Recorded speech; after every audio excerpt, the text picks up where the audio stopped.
कब तक दूसरों के पैसों से मौज उड़ाओगे तुम लोग? ये पैसे तुम लोगों को बहुत महंगे पड़ने वाले हैं, इन्हें संभाल के रखो।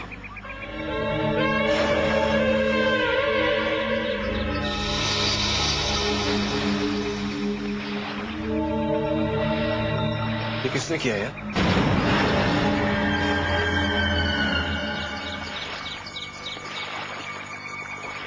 ये वेटर कहाँ चला गया? ये किसका काम हो सकता है यार? मुझे लगता है हमें यहाँ से फौरन निकल लेना चाहिए। क्या हमारी जान को कुछ ना कुछ खतरा है। तू भी ना यार मिकी, छोटी छोटी बातों से डर जाता है यार। मुझे लगता है ये काम रिया का है, उसी ने मजाक किया है। ये मजाक करने के लिए रिया का गोवा में होना जरूरी है। रिया ने ये सब नहीं किया। ठीक है, तू फोन लगा, उसको क्लियर हो जाएगा सब। लगा फोन लगा।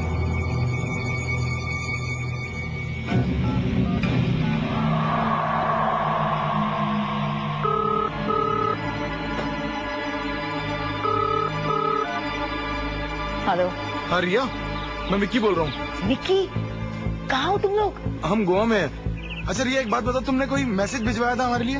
मैसेज? मैंने? कैसा मैसेज? अरे यार, ये कुछ ऊट पटांग से कोई हमें धमकी दे रहा है। धमकी? हाँ। देखा, मैंने तुम लोगों से पहले ही बोला था कि ये सब मत करो। जानते हो, यहाँ भी बहुत गड़बड़ हो गई है। गड़बड़? क्या गड़बड़ हो गई वहाँ पे? जिस आदमी को हम लोग ब्लैकमेल कर रहे थे और जिस आदमी ने हमें 10 लाख दिए थे, जानते हो, वो तो खूनी निकला। खूनी?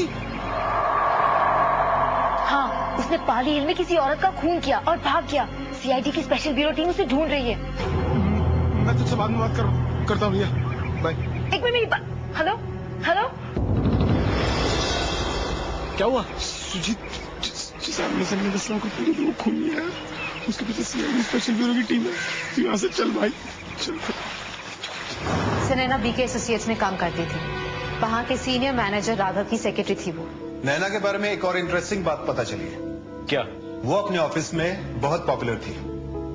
सबके साथ उसके बहुत अच्छे रिलेशन थे, खासकर स्मार्ट और हैंडसम लड़कों के साथ, जिनके जेब में खर्चा करने के लिए पैसा होता था।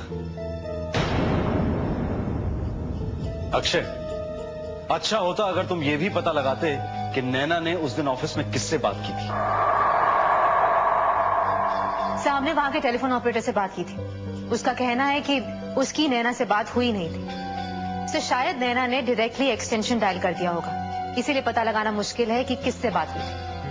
अगर ये आदमी नैना के ऑफिस से है तो ये वही आदमी होगा जिसने नैना से लगातार 4 बार फोन पर बात की थी, और नैना का खून करने के लिए ये उस दिन ऑफिस से जल्दी जरूर निकला होगा। सर, हमें नैना के ऑफिस जाना होगा।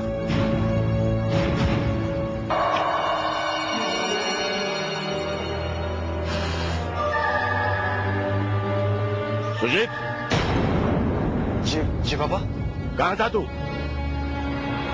पापा मैं वो स्टडी टूर पे गया था माथेरान। एक फोन करके हमें बता रहा था। कितना परेशान थे हम तुम्हारी वजह से। फोन कैसे करता पापा, आप लोग तो यहाँ थे ही नहीं ना।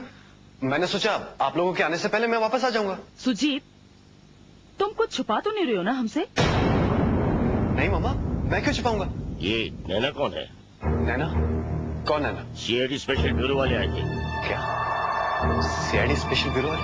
हाँ, उनका कहना है कि इस घर से किसी ने एक नैना नाम की लड़की को फोन किया था, और जानते हो उसका फोन हो गया। फोन? देखो सुजीत, मुझे सच सच बता दो, क्या बात है? कहीं ऐसा ना हो कि हमें लेने के देने पड़ जाएं। अरे come on mom and dad, आप लोग क्यों चिंता करते हैं? कभी कभी फोन लगाते लगाते रॉन्ग नंबर भी तो लग जाता है, वही हुआ होगा। हाँ बेटा बेटा, ठीक है, और तुम अंदर जाके खाना खा लेना। हम लोग वो सुनीता आंटी के घर में फंक्शन है, वहाँ जा रहे हैं। आने में देर हो जाएगी। ओके ठीक है मामा। आइए।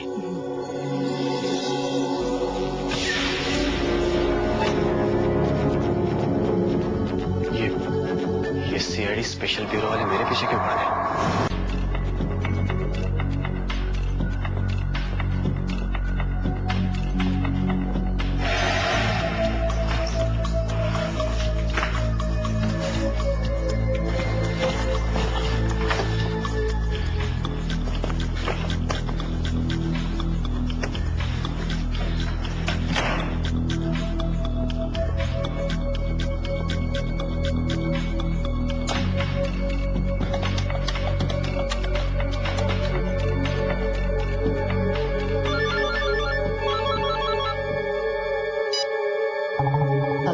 हेलो रिया। सुजीत, तुम लोग गोवा से कब आए? अरे गोवा को मार गोली। ये बता कि ये नैना कौन है? नैना? अरे नैना तो वही जिसके घर पे हमने फोन किया था। लेकिन फोन तो किसी आदमी ने उठाया था ना? हाँ सुजीत, ऐसा भी तो हो सकता है जिससे हमने बात की वो खून ही रहा हो, तभी तो वो हमें 10 लाख रुपए देने के लिए मांग गया था। ओह माय गॉड, अब समझ में आया कि ये सीआईडी स्पेशल ब्यूरो वाले मेरे घर क्यों आए थे। सीआईडी स्पेशल ब्यूरो वाले तेरे घर आए थे? ओह गॉड, सुजीत अब क्या होगा? वो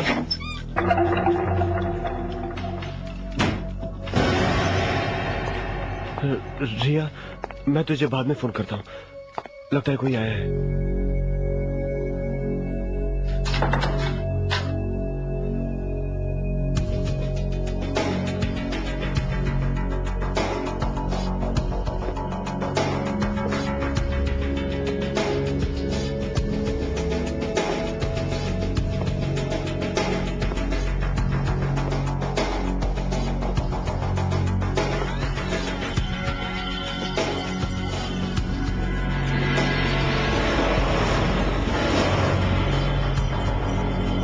तो कोई भी नहीं।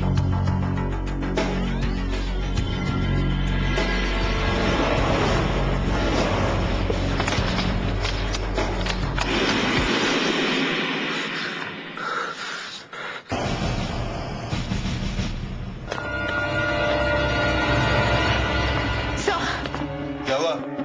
पीटी उषा का रिकॉर्ड तोड़ना है क्या? सर वो वापस आ गया। कौन? वही जिसने शायद चेंबूर से नैना के घर पे फोन किया था। सुजीत? जी सर, वो अभी थोड़ी देर पहले ही वापस आया। Jasmine, good work. लेकिन फिर भी खबर मिली कहां से? उसके पड़ोसी का फोन आया था, कह रहा था कि बहुत परेशान लग रहा था, जैसे किसी मुसीबत में है। किसी मुसीबत में? कौन है यहाँ?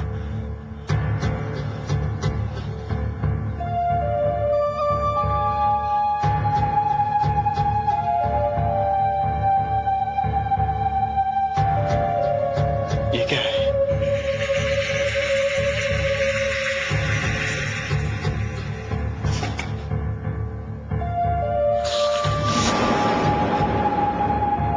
तू अब बचेगा नहीं, मैं यही हूं, इसी घर में। तेरी मौत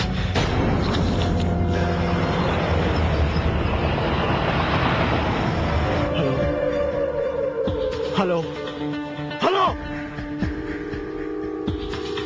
अभी भी तो ठीक था ये।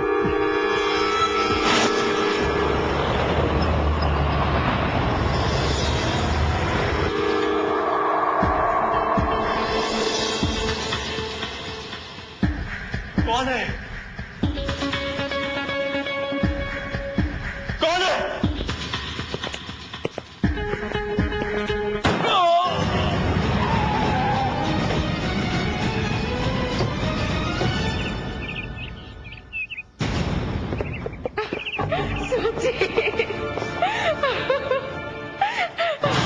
कैसे मारे मेरे सुजीत को?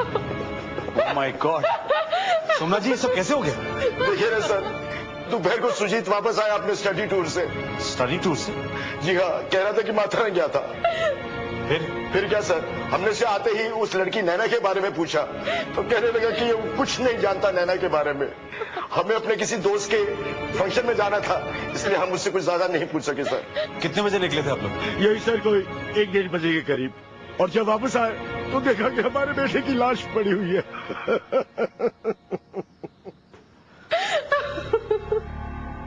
गोली मारी है किसी? आप लोग यहाँ पास में रहते? हाँ साहब। आप लोगों ने गोली चलने की आवाज सुनी थी? हाँ साहब, गोली चलने की आवाज भी सुनी और सुजीत की चीख भी सुनाई दी। हम जैसे ही दरवाजा तोड़ के अंदर घुसे तो खूनी भाग रहा था। साहब मैंने उसका पीछा भी किया था, लेकिन वो कार में आया था। कार में? हाँ साहब, सफेद रंग की कार थी और मुझे तो लगता है कि वो कोई औरत थी। लगता है का क्या मतलब? मैडम मैंने उसे बहुत दूर से देखा था, उसने कपड़े तो आदमी के जैसे पहन रखे थे, लेकिन वो औरत ही लग रही थी। सफेद कार? ऐसी कार के बारे में तो नैना की सोसाइटी के वॉचमैन ने भी बताया था। गेट के पास एक सफेद रंग की गाड़ी आकर रुकी और उसमें से एक काले रंग की सलवार कमीज पहने हुए एक औरत चलते हुए जाकर उस पेड़ के पीछे चुपके से खड़ी हो गई। सर, उस कार में भी कोई औरत बैठी थी, कहीं ये वही औरत तो नहीं? हो सकता है। तेजाली, तुम एक काम करो, तुम सुजीत की लाश को फौरन फोरेंसिक लैब में भेजो और इस कमरे में अच्छी तरह से फिंगरप्रिंट्स चेक करो। सोमनाथ जी, क्या आप हमें अपने बेटे का कमरा दिखा सकते हैं? जी हाँ, आइए सर, ये रहा उसका कमरा।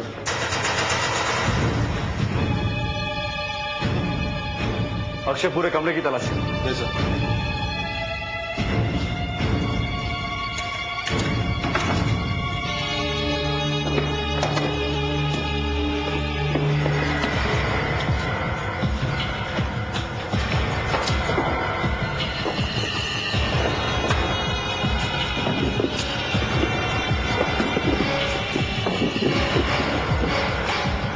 सर, ये देखिए सर।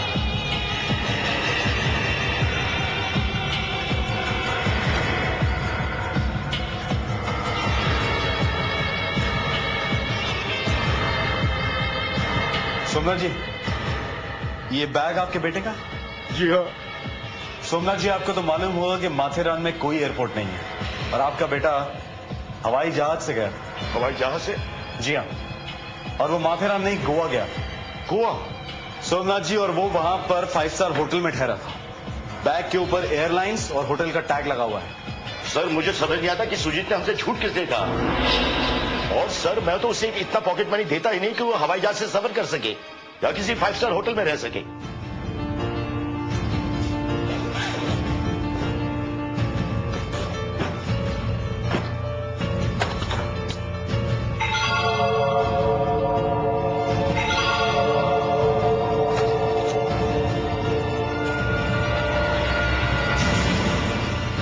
इतना सारा पैसा?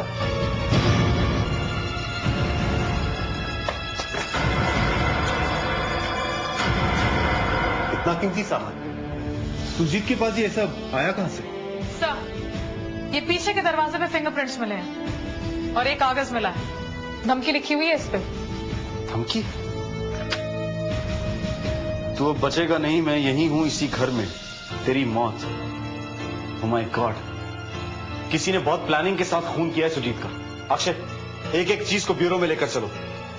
ये खूनी अपनी कोई ना कोई निशानी तो जरूर छोड़ कर गया होगा।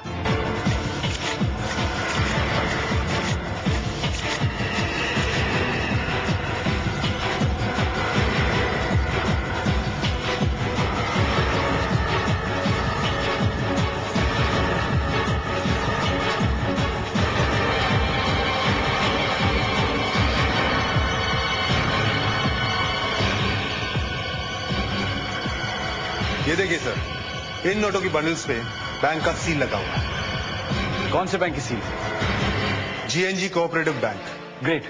एक काम करो, उस बैंक से पता करो कि इस नंबर के नोट किसने निकाले थे, और अगर ये पैसे नैना ने निकाले थे तो ये बात बिल्कुल साफ हो जाएगी कि सुजीत का नैना के खून में हाथ है। और उसका भी खून हो गया सर। उसके पास से कीमती सामान और बहुत सारे पैसे मिले। हाँ सर, ऐसा लगता है जैसे उसे बहुत बड़ी लॉटरी लग गई है, जिसकी खबर उसके घर वालों को भी नहीं है। सर, कैमरा का रोल डेवलप हो चुका है। इससे एक बात पता चल रही है, सुजीत गोवा में अकेला नहीं था। ये देखिए।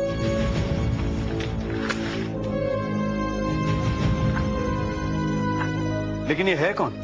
सर, ये मिकी है, सुजीत का बेस्ट फ्रेंड है। सुजीत के मम्मी पापा से मैंने पता किया है। मतलब अचानक जो पैसे इनके हाथ लगे, उससे ऐश करने के लिए दोनों दोस्त गोवा चले गए और वहां जाकर 5 स्टार होटल में रुके। जब सुजीत वहां से लौटा तो बहुत परेशान था, लेकिन जब तक हम उसके पास पहुंचते हैं उसका खून हो जाता है। मतलब गोवा में जरूर कुछ ना कुछ हुआ है सुजीत के साथ, और इसके बारे में मिकी जरूर जानता होगा। या फिर यह भी हो सकता है कि इन दोनों ने मिलकर कोई अपराध किया हो। जैस्मिन, मिकी के बारे में कुछ पता चला? जी, वो अंधेरी ईस्ट में रहता है। गुड। इस मिकी से अच्छी तरह से पूछताछ करनी पड़ेगी। इसका मुंह खोलना बहुत जरूरी है। पता नहीं सर कौन सी गलत घड़ी थी कि मैंने सुजीत की बात मान ली और हमने इतनी बड़ी बेवकूफी कर डाली। सर, मैं कसम खाता हूँ सर, मैं आपसे ऐसा कभी नहीं करूंगा सर। डरो मत, हम तुम्हें दोबारा खून करने का मौका ही नहीं देंगे। खून? मैंने कोई खून नहीं किया सर। तुमने खून किया और तुम्हारे दोस्त सुजीत ने खून होने के बाद तुम्हें फोन करने की गलती की। नहीं, हमने कोई खून नहीं किया था, मैं सच कह रहा हूँ। तो फिर जरा ये बताओ कि सुजीत ने वहां फोन क्यों किया था और उसकी किससे बात हुई? वो फोन सुजीत ने नहीं किया था, मैंने किया था वो फोन। तुमने किया था? सुजीत के कहने पर हम लोग तो मजाक में यूं लोगों को डरा रहे थे, टेलीफोन डायरेक्टरी से नंबर लेकर। मैं फिर कह रही हूँ, एक बार सोच लो। चुप डरपोक। हेलो, सुन, तेरे दिन भर गए हैं क्या? मतलब ये कि मैं तेरे सारे राज जानता हूँ। किसी को कुछ मत बताओ, तुम्हें जितने चाहिए उतने रुपए मिल जाएंगे। हमें नहीं पता सर कि वो आदमी वहां क्या कर रहा था। हम लोग नहीं जानते कि वो क्यों डरा हुआ था। हम तो खुद बहुत परेशान थे सर कि वो आदमी हमें 10 लाख रुपए देने के लिए इतनी जल्दी कैसे तैयार हो गया। और यही देखने के लिए दूसरे दिन सुबह ठीक 10:30 बजे तुम पार्क में पहुंचे कि नहीं? सर, उस पार्क में हम सब उसका इंतजार कर रहे थे। मुझे तो लगता है उस आदमी ने हम लोगों को बेवकूफ बनाया। 10 लाख कोई पेड़ पे थोड़ी ना उगते हैं कि एक फोन सुनकर हमें पैसे लाकर दे देगा। चुप जाओ, कार आ रही।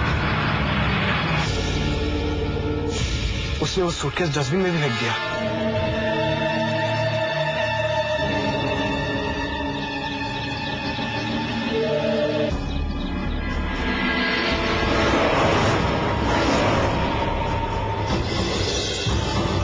हमने कोई गुनाह नहीं किया, लक्ष्मी आ रही थी, हमने रख ली, सिंपल। और क्या? मैं कुछ भी काम कर लूंगा सर, लेकिन कभी किसी को ब्लैकमेल नहीं करूंगा। तो मेरी अकल घात सर रह गई थी जो मैंने सुजीत का साथ दिया।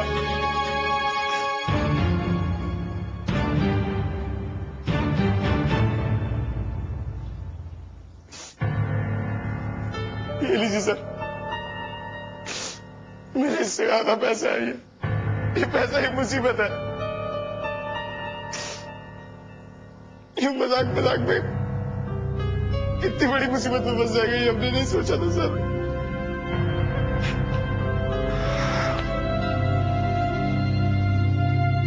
हम ये समझ रहे थे कि शायद मिक्की खूनी को जानता हूं, तो सारा चक्कर कुछ और निकला।